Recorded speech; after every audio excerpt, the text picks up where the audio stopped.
CTS 시청자 여러분 안녕하십니까? 저는 울산 동강교회를 섬기고 있는 장현우 목사입니다.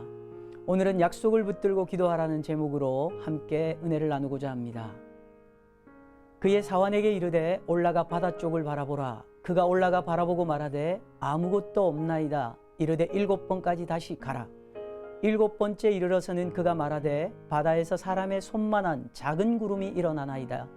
이르되 올라가 아합에게 말하기를 비에 막히지 아니하도록 마차를 갖추고 내려가소서 하라 하니라. 조금 후에 구름과 바람이 일어나서 하늘이 캄캄해지며 큰 비가 내리는지라. 아합이 마차를 타고 이스라엘로 가니 여호와의 능력이 엘리야에게 임하매 그가 허리를 동이고 이스라엘로 들어가는 곳까지 아합 앞에서 달려갔더라. 본문은 엘리야 선지자가 갈멜산에서 바알 선지자 450대 1로 맞서 싸운 후 일어난 일이죠. 통쾌한 승리를 거둔 후에 승리에 도취될 만도 한데 엘리야는 다시 기도의 자리로 나아갑니다. 3년 6개월의 지긋한 가뭄이 끝납니다. 엘리야의 기도를 통해 드디어 이스라엘에 비가 내리기 시작합니다. 여러분, 여기서 엘리야의 기도를 잠깐 살펴보고 도전받기를 원합니다. 먼저 엘리야의 기도는 약속의 말씀을 붙든 기도였습니다.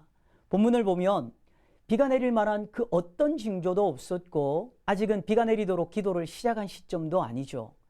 그럼에도 불구하고 아합 왕에게 큰 비 소리가 들린다고 말을 하는 것. 엘리야가 이렇게 말할 수 있는 이유는 아합 왕에게 자신을 보낼 때 주신 하나님의 약속의 말씀이 있었기 때문입니다. 열왕기상 18장 1절에 내가 비를 지면에 내리리라. 이 약속의 말씀을 붙들고 그는 기도했기에 그 누구도 듣지 못하는 큰 비 소리를 이미 듣고 있었습니다. 약속의 말씀을 붙잡고 기도함으로 그 누구도 듣지 못하는 큰 비 소리를 듣는 축복이 저와 여러분에게도 동일하게 임하기를 간절히 소원해 봅니다. 여기서 한 가지 궁금한 것은 비를 내려주시겠다고 약속하셨다면 굳이 기도할 필요가 있을까라는 생각이 들 수도 있습니다. 하지만 여러분, 에스겔 36장 37절 말씀에서 우리는 그 해답을 찾을 수 있습니다. 주 여호와께서 이같이 말씀하셨느니라.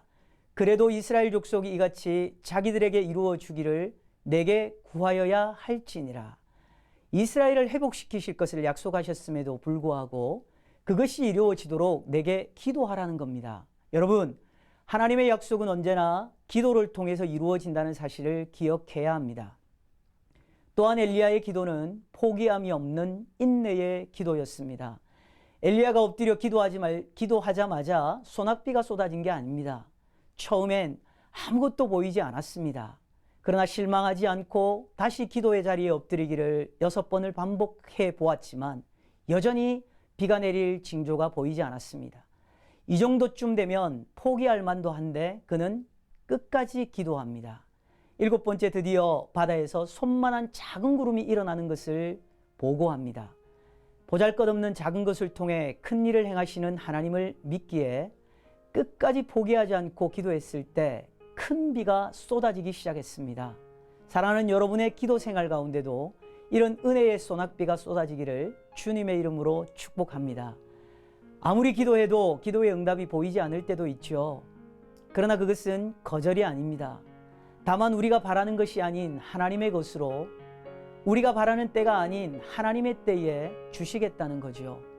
여러분, 기도 몇 번 하다가 응답이 없어 혹여나 기도 생활을 쉬고 있지는 않으십니까?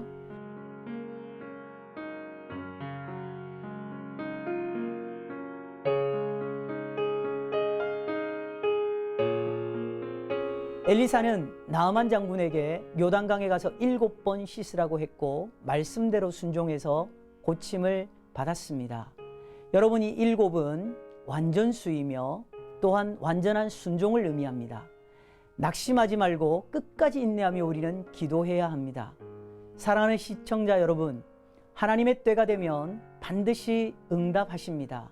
그러나 기도하되 약속의 말씀을 붙들고 인내하며 끝까지 기도의 자리를 지킴으로 승리하는 삶을 살아가시는 주님의 귀한 자녀들이 되시기를 주님의 크신 이름으로 축복합니다.